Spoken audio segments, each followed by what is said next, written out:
They say 880,000 British lives were lost during the Great War.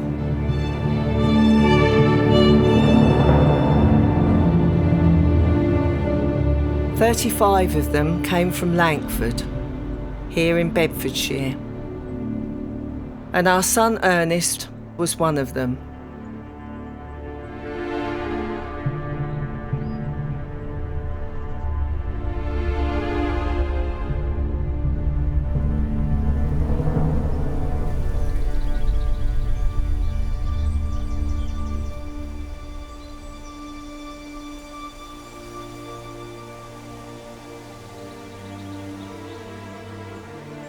When the war ended in 1918,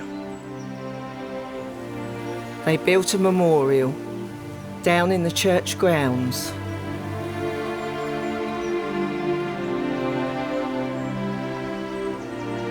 But the Methodist families didn't want their sons' names added, so they were left out.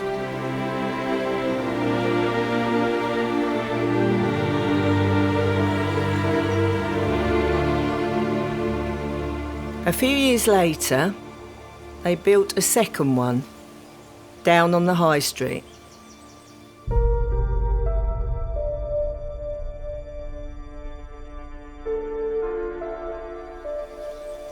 Behind every name, there is a story.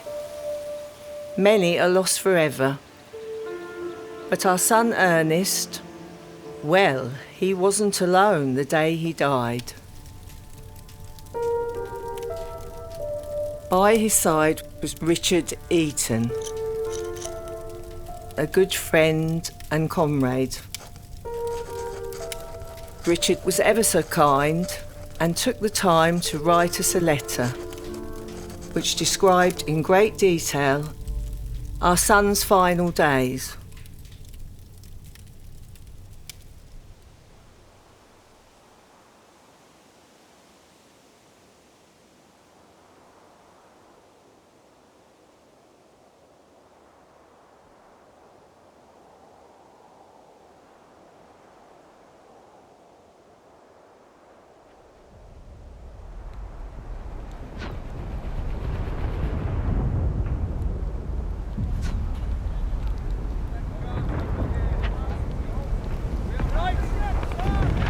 Our platoon were on duty at a fort, which they used to shell often.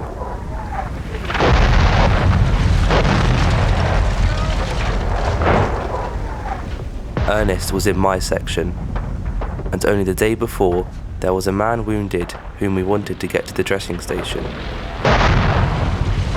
So I asked if anyone would volunteer to help him there. He was the first to get hold of the stretcher and said, "Come on, boys, let's get him away." They were shelling us all the way down.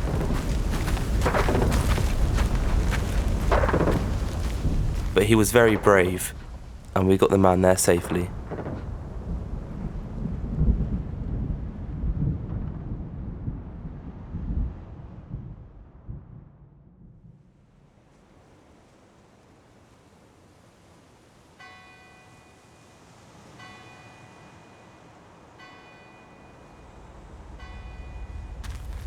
The next day, he and I were just going to get our breakfast ready when a shell came.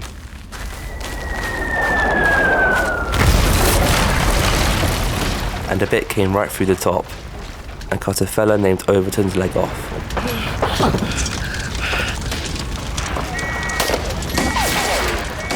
We all got out of the barn as best we could. Ernest's first thoughts were for the wounded. He got a piece of rag and was trying to stop the blood when another shell came and wounded him. I then got the stretcher, put Overton on, and asked Ernest if he could walk a little way down to miss the shells. He told me to get the chap out of the way and he would follow on. So we ran off with the stretcher. Then the next shell came.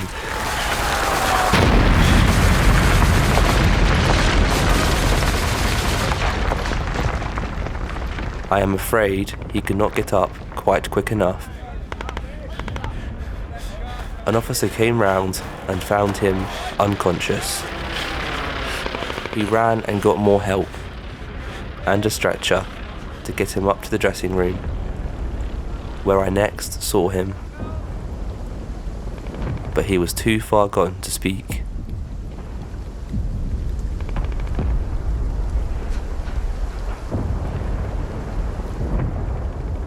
One thing I can say, I have not seen a braver man, and I have been out since the start.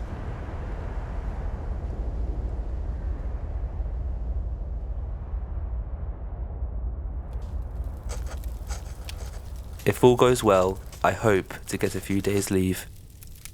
And as I come from Sandy, if I can find time, I will try to tell you better than I can write.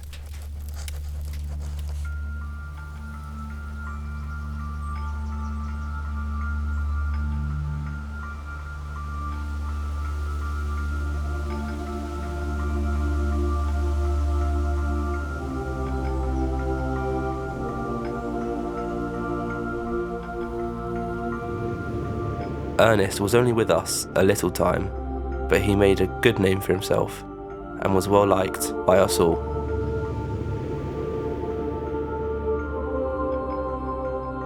We have heard from Overton, and he asked to thank him for the brave work he did.